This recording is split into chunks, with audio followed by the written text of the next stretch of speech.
Good afternoon, everyone, and welcome to another pep talk here as part of Summer Novel 90.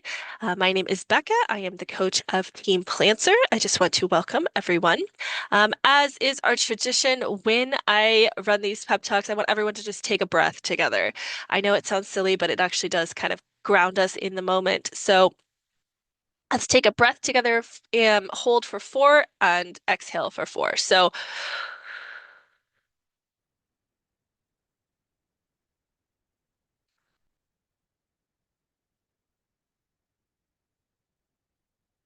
okay. We are moving right along in our writing journey today, and this month, and as part of the challenge. And today's pep talk might sound a little bit, maybe chaotic is the right word, but I promise you it is the single best piece of advice that I can give you to actually getting your first draft across the finish line. So let's talk about writing more garbage. Before we do that, I do want to just kind of ask for the chat, how is drafting actually going? How are you guys actually feeling right now? We're three-quarters of the way through writing month. A lot of us maybe started off strong, but then we hit a wall where the words stopped flowing. We're constantly looking at them as they hit the page and deciding whether or not they are worthy. If you feel like you've been spinning your wheels, you're not alone. If you feel like you got derailed, you are also not alone. And if you feel like you are actually just killing it, um, you're also not alone. Wherever it is, however you are feeling, those feelings are valid. I am personally proud of you for getting this far, and I am excited to see what you will accomplish. But let's talk about specifically getting that first draft across the finish line. So, we're going to talk about the perfectionism trap. I talk about perfectionism a lot. It's something I am personally afflicted with. But perfectionism is sneaky because it likes to pretend it's just high standards, right? It's pride in our work. We tell ourselves, I just want this scene to be good. I'm thinking about my reader right now. I'm just being thorough. Sound familiar? No matter what writing style you follow, whether you're a planner, a planter, or a pantser, perfectionism has the ability to freeze you in place. It has the ability to completely derail you and to completely take away your momentum. A, you know, beautifully impactful, heartbreaking chapter one doesn't mean anything if chapters 2 through 30 never get written.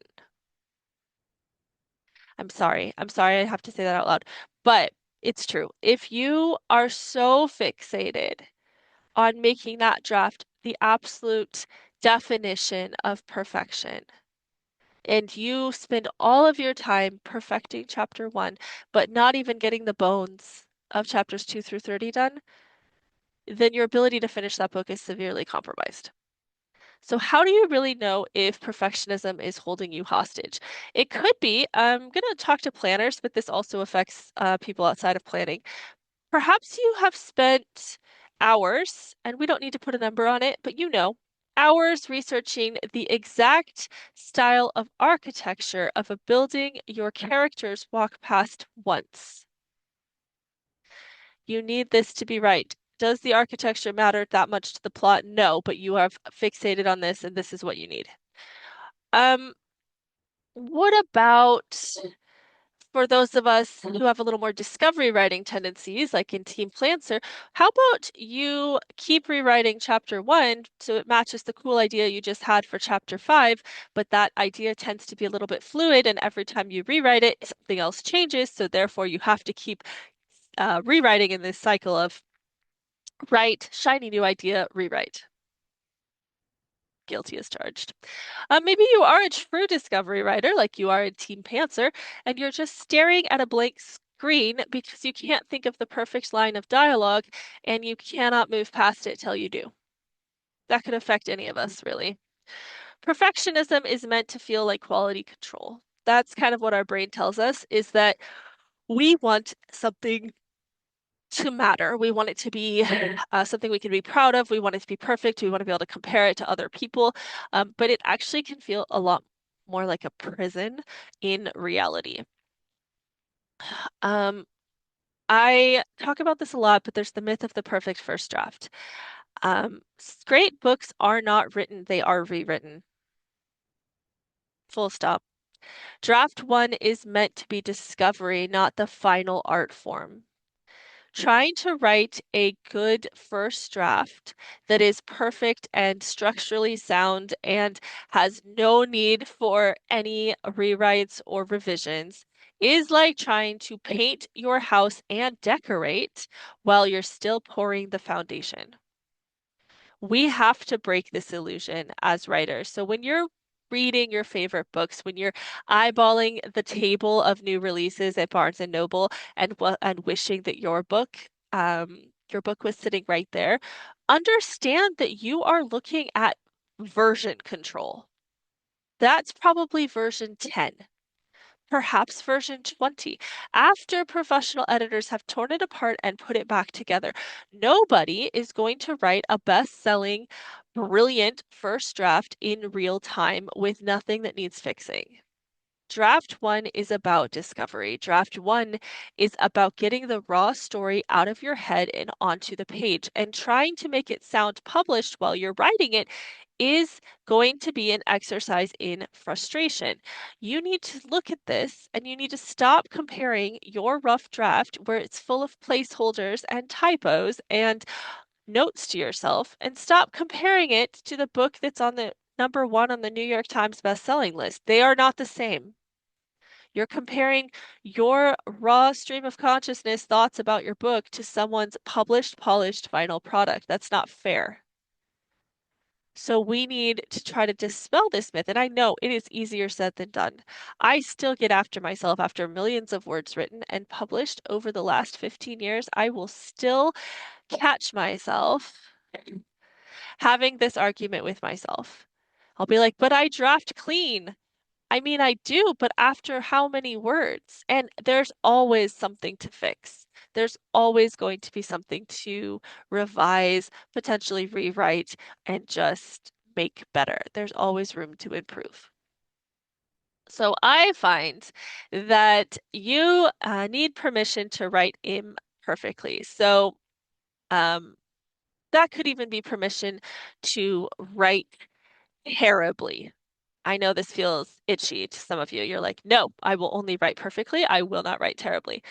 But getting that first draft done sometimes means we need to lower the bar radically. Give yourself explicit, conscious permission to write sloppy, melodramatic, clinical prose just to bridge gaps.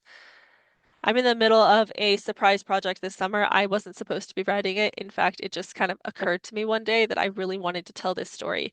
Um, and I have to write in fits and bursts around my existing schedule. Some of the stuff, my friends, that have has come up of well, that I have spoken into existence because I write via dictation, it's not great. The bones are there. The story is there, but the actuality, I am just brain dumping right now. I am getting words on the page. I can fix anything, but I need to have this story out, and it's coming out in weird little segments that aren't always flowing together, if you know what I mean. And the impulse to stop what I'm doing and make them flow is powerful. But right now, because I'm fitting this into a schedule that doesn't have a lot of room, I have to give myself permission to be a little bit sloppy and just get words out. Another tool that you can use when you're writing imperfectly is using placeholders. Don't break your momentum for details. Use tags like insert better metaphor here or bracket, describe castle entryway, and keep typing. Now, I will say, as someone who's very visual, I like to highlight those sections so that I can see them. Otherwise, all the text kind of runs together and I'm gonna miss a couple brackets. So I highlight them in yellow or I change the color of my insert here. But use placeholders. They are a powerful tool. You could embrace forward-only writing. This is treating the backspace key as a tool for typos, but you cannot second guess plot points or prose choices. You just have to keep writing. If you really, really hate it, you can leave a note to yourself using the note feature, but this is another strategy for people that want to just get their words done. There's also a zero polish policy during your drafting days. I do hold this for the most part. So if your dialogue is weak, if you're lacking sensory details, if you just really hate that sentence, remember that you're going to fix it in post. Today we write. We're not polishing, we're drafting. So some of you might be asking, like, this is uncomfortable. I don't like this. What does it look like in reality? So let's look at this example. I want you to imagine you're stuck on this scene. We have two rivals who are forced to share a horse during a chaotic escape scene. I already love it. Personally, I'm like, absolutely, I want this. So instead of waiting for inspirations to strike, I want you to challenge yourself to write the absolute worst version of it. Maybe you are going to write the sequence of events like an instruction manual. They get on the horse. The rain is falling. The horse does not wish to go faster. The horse is plodding. Arrows are flying. Guns are shooting. It is dark and scary. We could grab every cliche in the book. We could absolutely make them argue about something silly.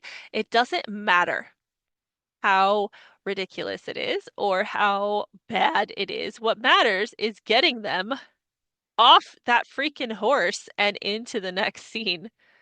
So we can look at this and we can put in all of our ideas. If you have two different ideas, put them both in and just highlight it and keep going. You'll know which one is the right one when you come back and do your revisions. But this isn't a strategy that it takes some getting used to allow yourself to do this. But I find that it increases my output. It also increases my enjoyment of the writing process when I'm really stuck in the trenches there by allowing myself to just be a little bit weird, to go ahead and write the weird thing and keep going. As we like to say it, all of your coaches do. You can't, you know, a polished chapter one doesn't matter if the rest of the book doesn't exist. You can fix bad writing. You can fix bad writing so easily now with the tools that we have available to us in 2026. You cannot fix a blank document, though. We have to let the bad words out so the good story can follow. That does, of course, include any profanity that helps your writing process. Remember that done is the goal. This is that core mindset shift. First drafts aren't meant to be perfect. They are meant to exist. Remember, Michelangelo didn't carve the David statue out of just like thin air. He started with a giant block of marble and started chipping away at it. Your first draft is just you hauling your supplies into the room and starting to chip away at it.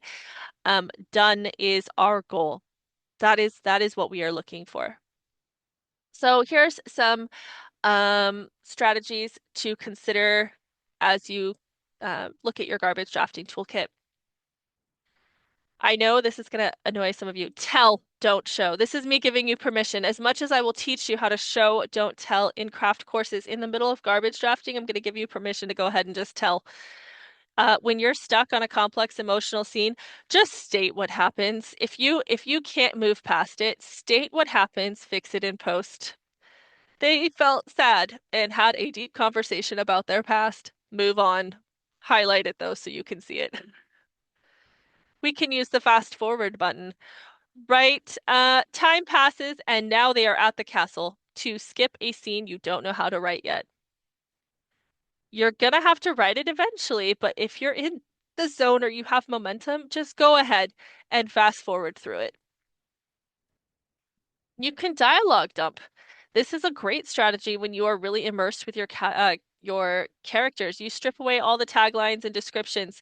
You write bare dialogue back and forth until you figure out what this scene is about. And you know what? Some of my most loved lines that I've had that my readers are obsessed with have come from this particular strategy, where I just basically narrate in my head an argument with myself or two characters until I can get the scene going. It's quite fun. You should try it. Ultimately, we are redefining what a successful writing session looks like. So we're not, you know, we're not looking for perfection. Instead, we are looking to, excuse me, measure our success by forward motion. Can we get it done? So, with that, I wish you to go forth and write. I want you to discover some glorious top tier trash today, and I want you to write it. I want you to embrace the mess because your story is there and you are capable of writing it, and the world needs it.